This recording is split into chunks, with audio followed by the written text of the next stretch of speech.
समझती क्या है वो जया अपने आप को। मैंने उसे प्रतीक्षा करने के लिए कहा तो भी नहीं रुकी। पार्वती का आसन सज्जित करने में लग गई। मुझसे हमेशा स्पर्धा करने में क्यों लगी रहती है वो? बहुत तीव्र सुगंध आ रही है। कुछ तो अवश्य है यहाँ।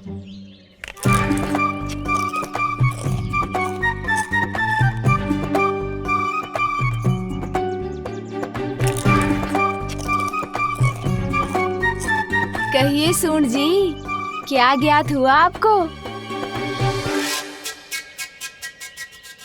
क्या वहाँ उस दिशा में, उस शिलाखंड के पीछे?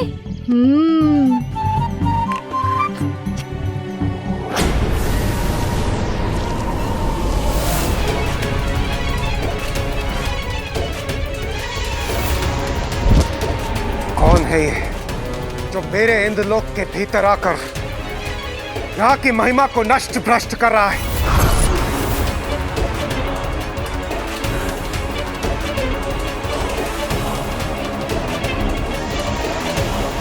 कौन है ये जो यहाँ के वातावरण को प्रदूषित कर रहा है? कौन है? देवराज इंद्र, बाहर आओ।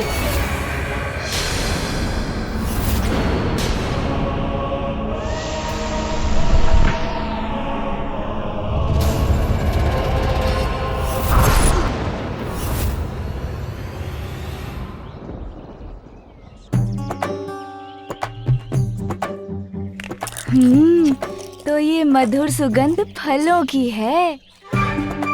इतने सारे स्वादिष्ट फल ये अकेले अकेले खा रहे हैं।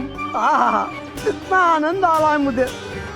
अभी तो मैं इतने पाऊंगा, उत्तर पत्ता दीजिए भी, तब ज्यादा हूँ, तब मेला है।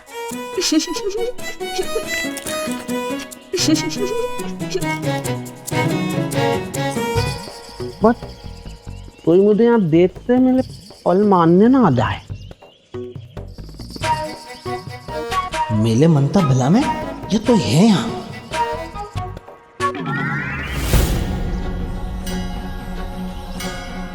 आप यहाँ क्या कर रहे हैं? मेरे पहले चाचा इधर कान पकड़ते सीधा चल दो।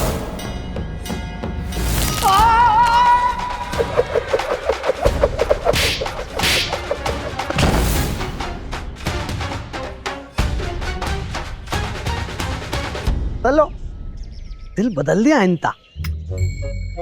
देखता है। क्या कहा आपने? सुनिए, मैंने ये दिल बदल दिया इनका। ये अच्छा है। ओह, अच्छा, अब समझा। ये कहा था आपने। चलो, सिर बदल गया इनका।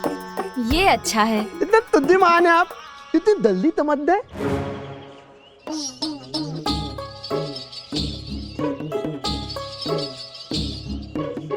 थी।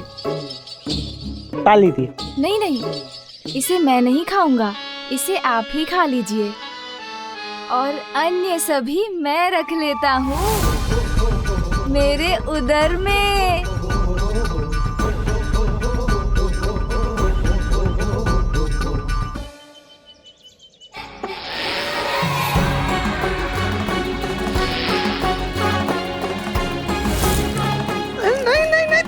तब नहीं। अन्य तभी तो मेले हैं, तब नहीं। फल किसी के लिए थोड़े होते हैं, वो तो खाने के लिए होते हैं।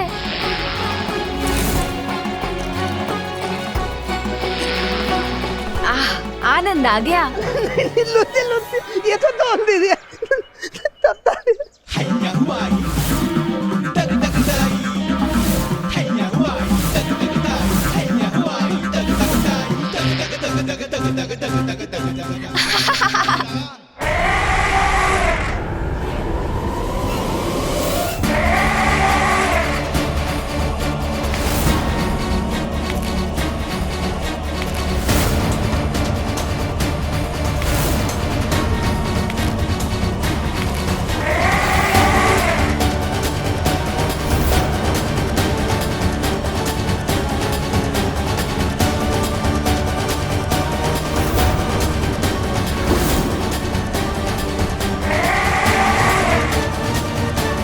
कौन हो तुम? तुमने मेरे देवराज इंद्र के इंद्रलोक में प्रवेश करने का दुस्साहस कैसे किया तुमने?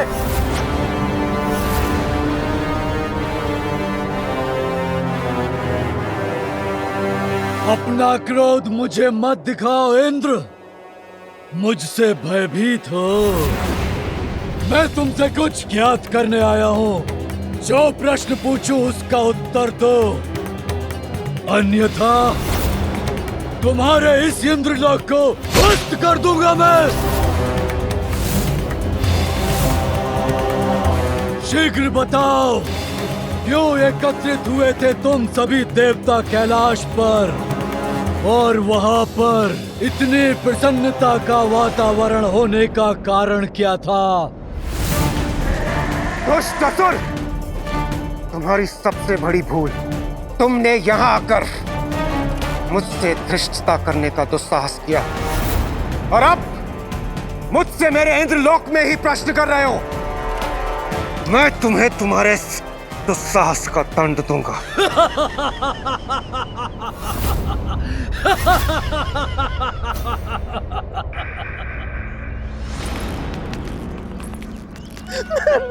फल दादा, मेरा फल दादा। कितने स्वादिष्ट फल थे, आनंद आ गया। आपका अनेकों धन्यवाद। मैं तो ये देना था आपको। दादा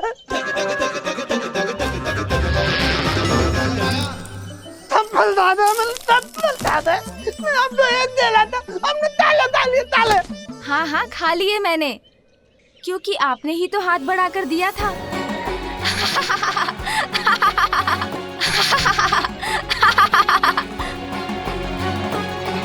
माता पार्वती ते पुतला मेरे पल दादा और मातला ही है। पुत्र, तुमने तोतलागढ़ से उनके सभी फल लेकर क्यों खा लिए? किसी की अनुमति के बिना उनका भोजन खाना तो अनुचित है पुत्र। किंतु माँ, मैं क्या करता, इतने स्वादिष्ट फल थे और मुझे भूख भी लगी थी। ये मैं कैसे भूल गई? उसकी माँ हूँ मैं, इसीलिए उसकी प्रत्येक आवश्यकता का ध्यान रखना तो मेरा कर्तव्य है। इतना समय हो गया, मैंने उसे कुछ खिलाया ही नहीं। मुझे अब उसके प्रति और सहज रहना होगा। आप सभी के रहते ये कैसे हो गया? यदि मुझे स्मरण नहीं रहा तो आप सभी को भी तो सूझ सकता था कि वो एक बालक है, उसे भूख भी लगती है।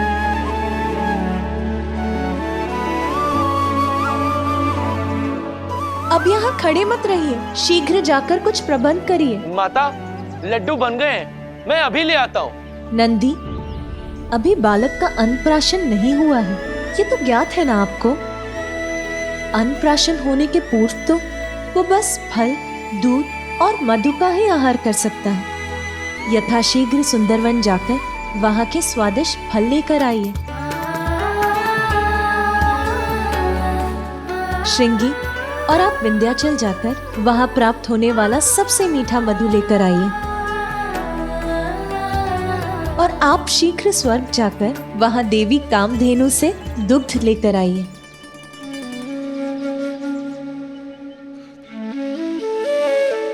अरे, आप सब यही खड़े क्यों हैं? मेरा पुत्र भूखा है, विलंब मत कीजिए, जाओ और शीघ्र लेकर आओ। जी माता।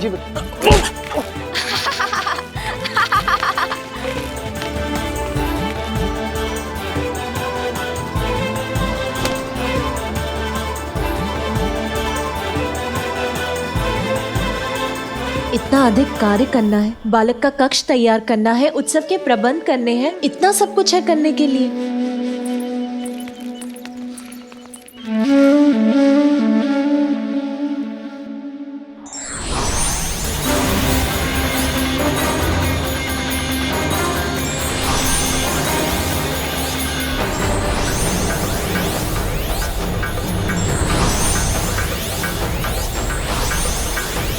मूर्ख देवताओं, मेरी शक्ति का अनुमान नहीं है तुम्हें। मुझसे संघर्ष करने का निर्णय किया है तो उसके दुष्परिणाम अवश्य भुगतोगे तुम सभी।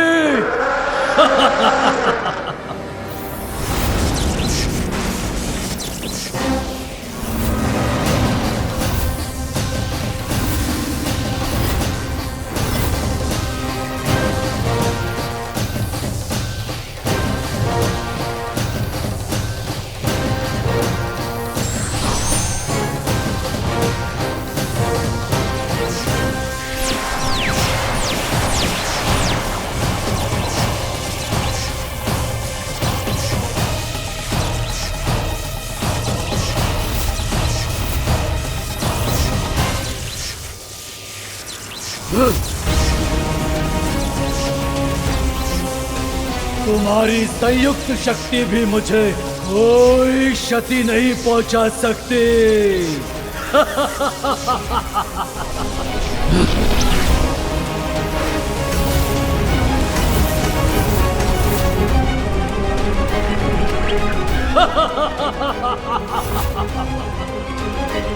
इसने तो हमारा वार हम पर ही लौटा दिया।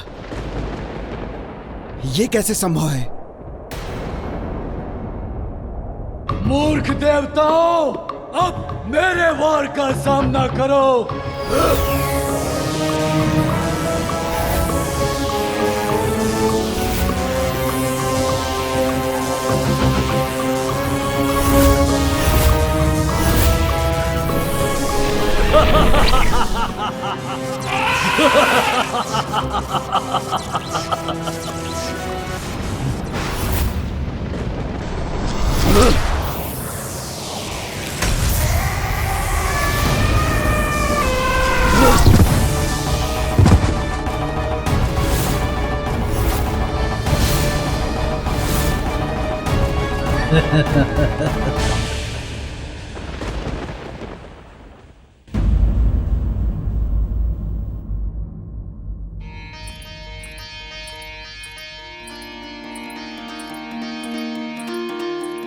पार्वती के मन में उमड़ी ममता,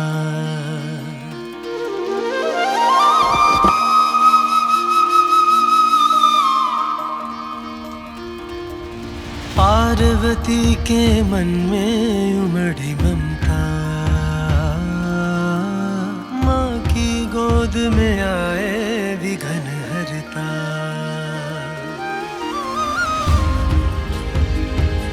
मेरे पुत्र को अपने जीवन के आरंभ में ही इतनी कठोरता का सामना करना पड़ा है, किंतु अब मैं उसका जीवन कोमलता से भर दूंगी, उसे कोई कष्ट नहीं होने दूंगी।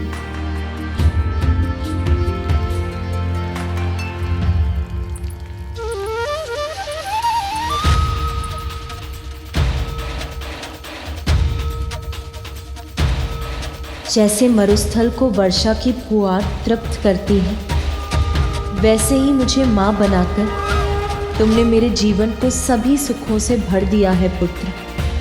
अपनी संतान का ध्यान रखना ही तो माँ के जीवन का सबसे बड़ा सुख है।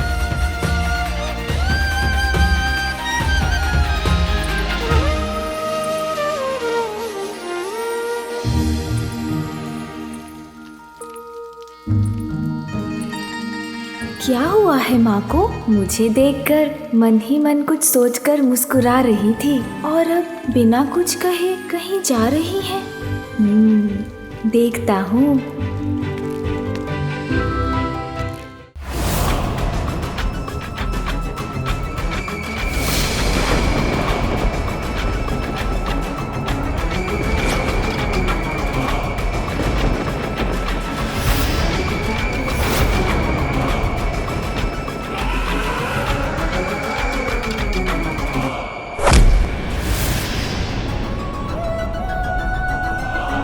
देवराज इंद्र, देखो कैसे मैंने अपने पाश में बांध लिया तुम्हारे सभी देवताओं को, निष्क्रिय कर दिया उन्हें।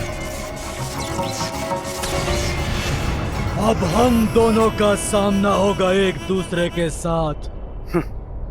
दुर्भाग्यवश हमारे इस परस्पर युद्ध में पराजित तुम ही हो गए। दुष्ट असुर, सावधान!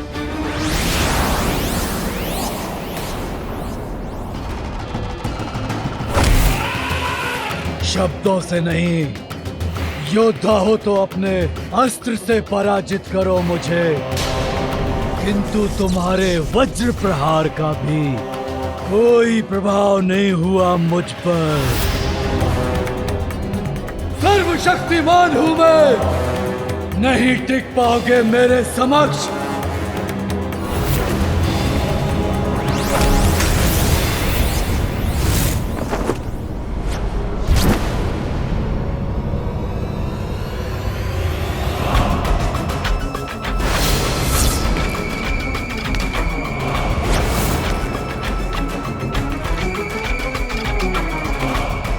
मेरा वज्र भी इस पर कोई प्रभाव नहीं डाल सका और इसने इतनी सहजता से मुझे गिरा दिया, किंतु मैं इसे नहीं छोड़ूंगा।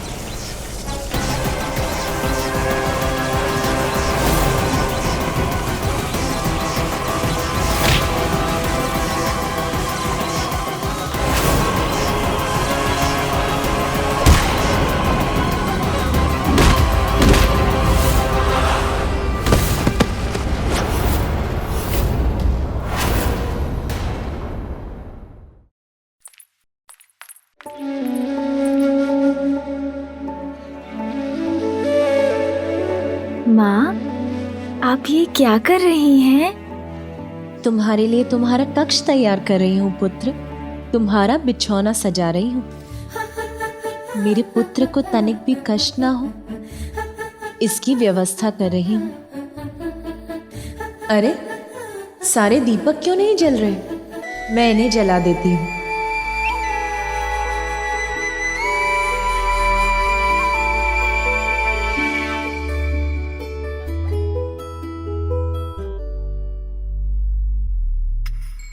पिताश्री, माँ माँ, कितनी लंबी और घनी जटाएं हैं पिताश्री की, किंतु उनके पीछे एक बहुत बड़ा कारण है। क्या वो ज्ञात है आपको माँ? पुत्र, अब मुझे मेरे कार्य करने दो। तुम बाहर जाकर क्रीड़ा करो। कहिए ना माँ, आपको ज्ञात है क्या? मैंने उचित समझा था, आपको कैसे ज्ञात होगा? मैं बताता हूँ। नंदी जी है ना, उन्होंने मुझे बताया था कि एक बार पिताश्री ने अपनी इन जटाओं में माँ गंगा को ही समाहित कर लिया था। ऐसे हैं मेरे पिताश्री।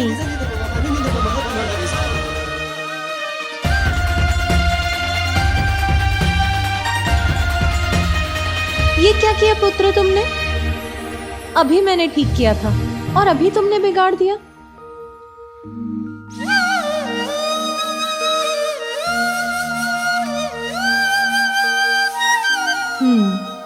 अब इसका कक्ष तो ठीक हो गया। अब रसोई देख लेती हूँ, किंतु रसोई में तो अभी अनेकों कार्य करने को शेष है। यदि ये इसी प्रकार मुझे तंग करता रहा तो एक भी कार्य पूर्ण नहीं होगा। किसे बुलाऊं इसका ध्यान रखने के लिए? महाबलशाली महायोद्धा असुर सम्राट हूं मैं। तुम्हारी शक्ति मुझे स्पर्श भी नहीं कर सकती, किंतु मैं एक ही क्षण में तुम्हारा भक्षण कर सकता हूँ। त्रिलोकों में कौन है ऐसा जो मुझसे तुम्हारी रक्षा कर सके?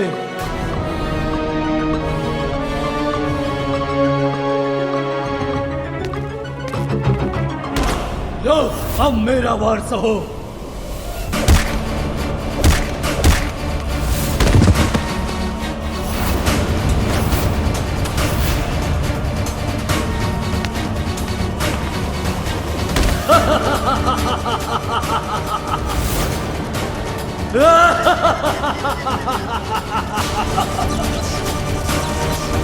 इंद्रदेव को मेरे समक्ष लाचार और विवश देखकर आनंद आ रहा है।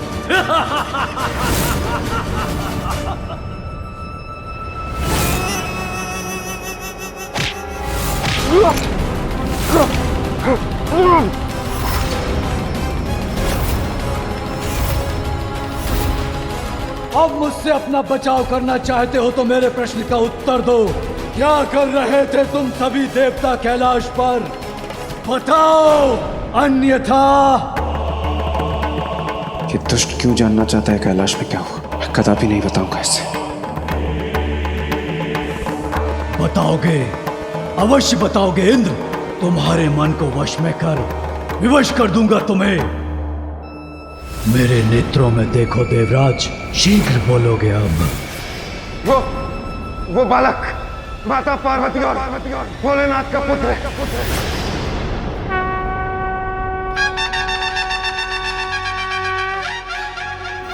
लाल चढ़ायो अच्छा गजमुख को, दो दिल लाल विराजे सुध गौरी हर को, हाथ लिए गुड़ लड्डू साई सुरवर को, महिमा कहीं न जाए लागत हूँ पद को। जय देव जय देव जय देव।